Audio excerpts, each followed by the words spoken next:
If you've got $1 million or more sitting in a traditional IRA, you've probably heard that you should be doing Roth conversions. But here's the part nobody tells you.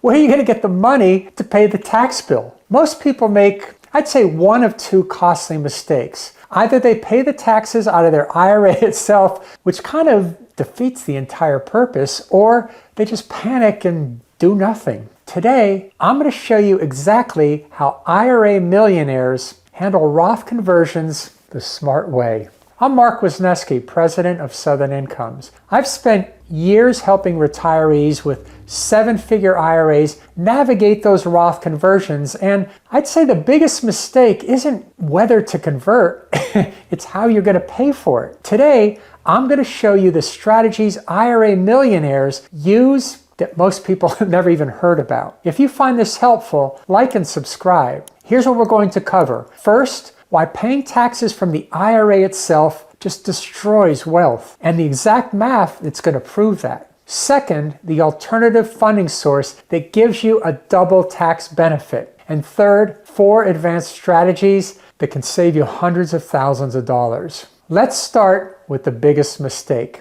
You convert $100,000 from your IRA to a Roth. Now that triggers a $27,000 tax bill. The easy move? Have the custodian just withhold the taxes. You convert $100,000, they send $27,000 to the IRS, and $73,000 lands in your Roth.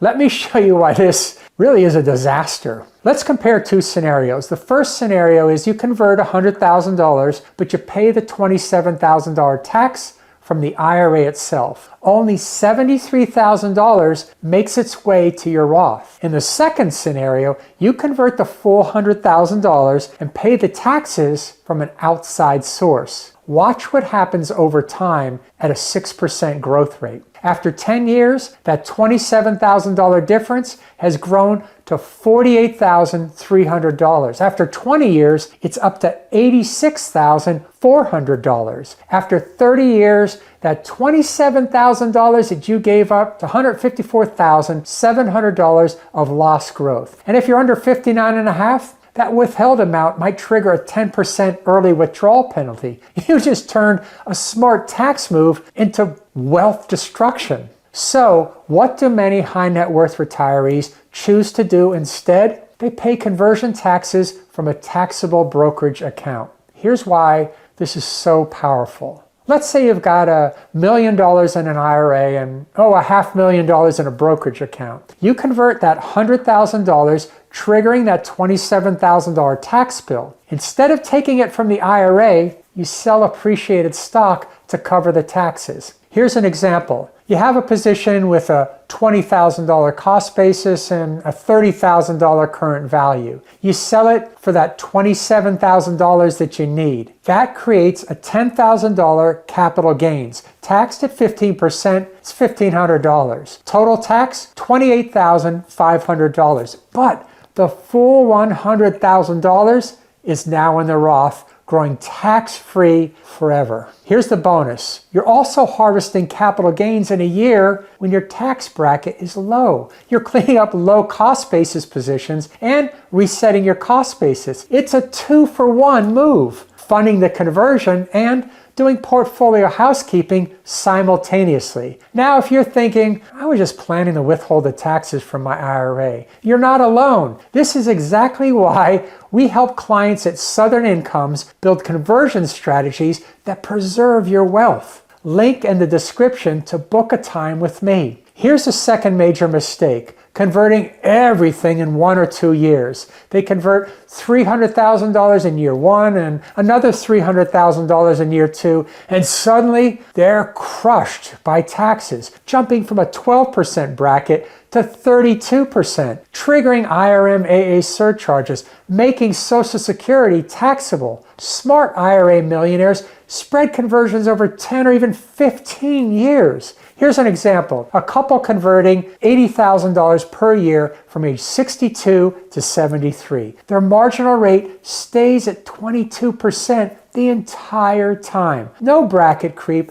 no IRA. By age 73, they've moved $880,000 out of their IRA, all taxed at 22% instead of 32% or even 35%. Watch what happens to their RMDs. With conversions, their age 75 RMD, $14,700. Without conversions, it would be $45,200. That's a $30,500 difference in forced taxable income every year for the rest of their lives. The best time to convert is in the years when your income is naturally lower. Think about it this way. Age 64, retired, no Social Security yet, income is $58,000. Perfect conversion year. But in 2028, after Social Security starts and maybe you sell a rental property, income spikes to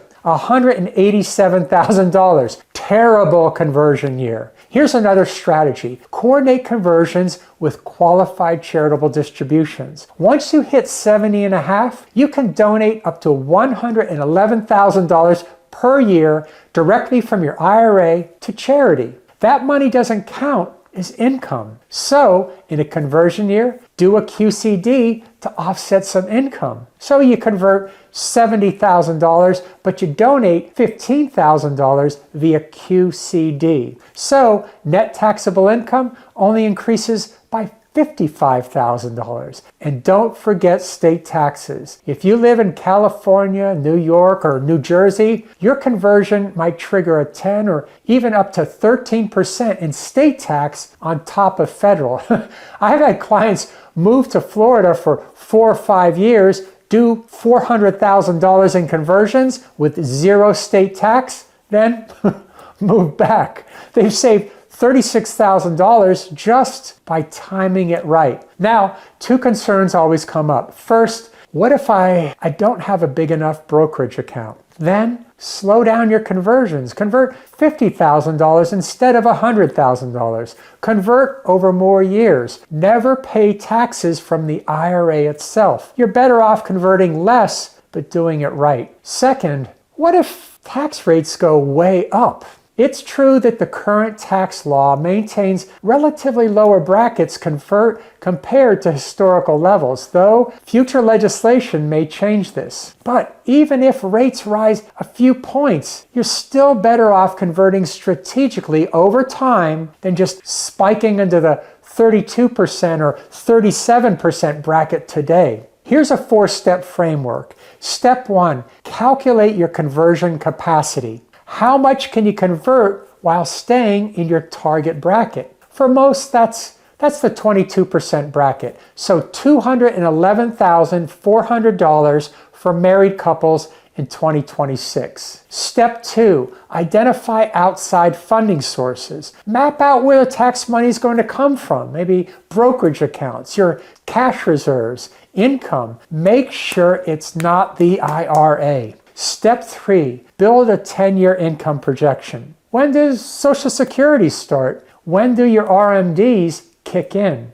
This shows which years are going to be your conversion years. Step 4, factor in state taxes. If you're in a high tax state or planning to move, time conversions accordingly. At the end of the day, here's the bottom line. If you've got a 7-figure IRA, Roth conversions are one of the smartest moves that you can make, but you've got to pay the taxes the right way. With strategies like using your brokerage account to fund taxes, spreading conversions over multiple years, coordinating with low income windows, and factoring in state taxes, Roth conversions, they become a wealth building tool instead of a wealth destroying mistake. The difference between doing this strategically versus inefficiently can be significant over a full retirement timeline. Don't convert just because someone told you to. Convert because you've run the numbers and you know it's right for you. And if you'd like personalized help running your numbers, book a time with me. Link is in the description below. Thank you for your time, and I'll see you in the next one.